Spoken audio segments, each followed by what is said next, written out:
Oof. Fast lap around Thunder Valley.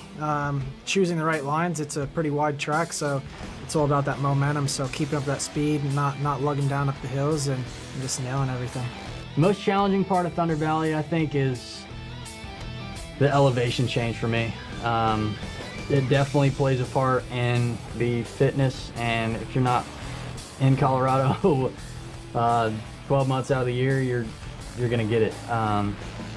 But yeah, I think just going up that high and getting your heart rate up that high, it's definitely challenging.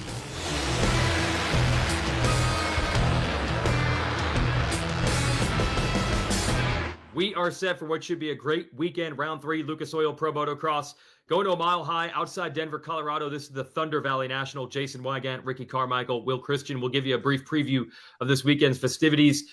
You two have been watching the races from the sidelines. You get to come back on in. I'll go to you, Will, first. This 450 class been pretty exciting this year. What sticks out for you?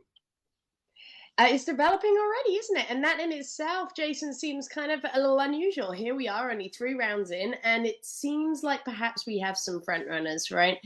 We've obviously got Eli Tomac coming through. We're suddenly just seeing him do what we expect perhaps Eli Tomac to do there in that last moto, just looking like himself.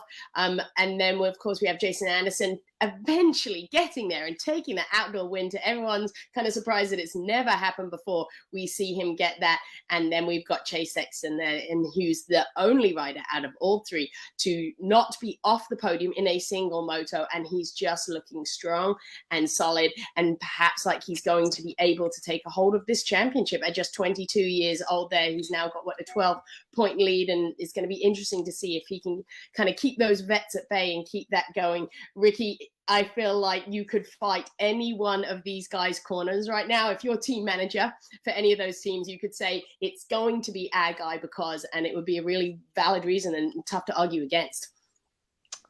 Yeah, certainly. It's going to be a lot of fun to watch. There's no doubt about it. And it's relatively early in the series, so everyone still feels, kind of to your point, Will, like, hey, our guy still has a shot because of this. But for me, just watching these first 2 rounds at Fox Raceway, and then, of course, Hangtown last weekend, I love what Chase Sexton is bringing to the table. He looks really comfortable on the bike.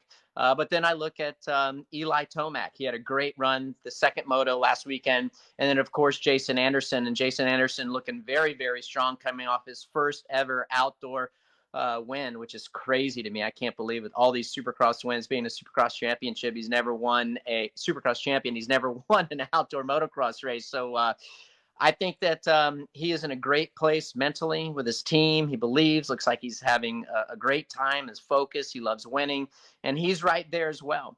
I think it's going to be tough for those guys, but at the same time, Chase Sexton, he's got to execute. And there's going to be days that he's not going to be able to win. So I think for him, really just taking a step back and taking those seconds and thirds is going to help him be the front runner for this championship.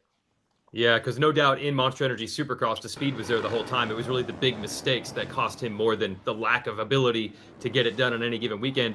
But let's throw another X factor in here, RC. We're racing at elevation. We expect it to be pretty hot this weekend. We move out of California into different soil in Colorado. So the track itself probably going to be a bit of a variable for these riders. Well, it is, and that's a great point, Weege. So you go to elevation, and you have to. I feel like it's harder on your body, on your system, on your bike. You got to gear the bikes down most of the time. They had a huge loss of power, almost 26% loss, I believe, if you talk to a couple of teams. But nevertheless, it just takes more effort across the board when your bike doesn't perform the way that it normally does at sea level. That forces you have to do different things on the motorcycle. So you're gonna have to ride a little bit harder. But at the same time, and while I say that, and with the temperatures perhaps being top, bike preservation is going to be huge in getting it to the finish line. When I was talking about Chase Sexton and really minimizing your risk and taking those seconds or thirds. I think that there has to be a certain element this weekend of just getting your bike to the finish line. And if you see you're riding it too hard and you're starting to hear a few things, some noises, or it's not running properly, you have to take a step back and look at the big picture here. So that's what's exciting about going to elevation, really putting these guys back against the wall, and we're seeing the best athletes in the world perform in elevation. It's going to be a lot of fun. Now, there is one thing that actually can give the riders a boost, specifically for Eli Tomac and to a lesser extent Jason Anderson, because he's somewhat local too. But Tomac is a Colorado native, and Will, you've been there trackside, including Supercross this year where you folks went to Denver and they were going crazy. And this race also, that's an X factor on Tomac's side. Will, you've experienced it. They love Eli Tomac in this area.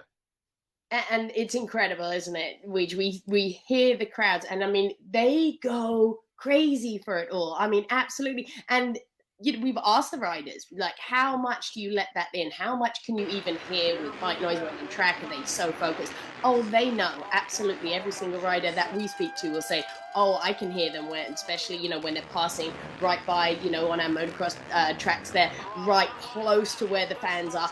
They know they're there, and they've said that gives them a boost. They can hear them and they cheer them on, and it really does do something for them. So we know what the Tomac fans are like. And Ricky, we've seen it in Supercross too.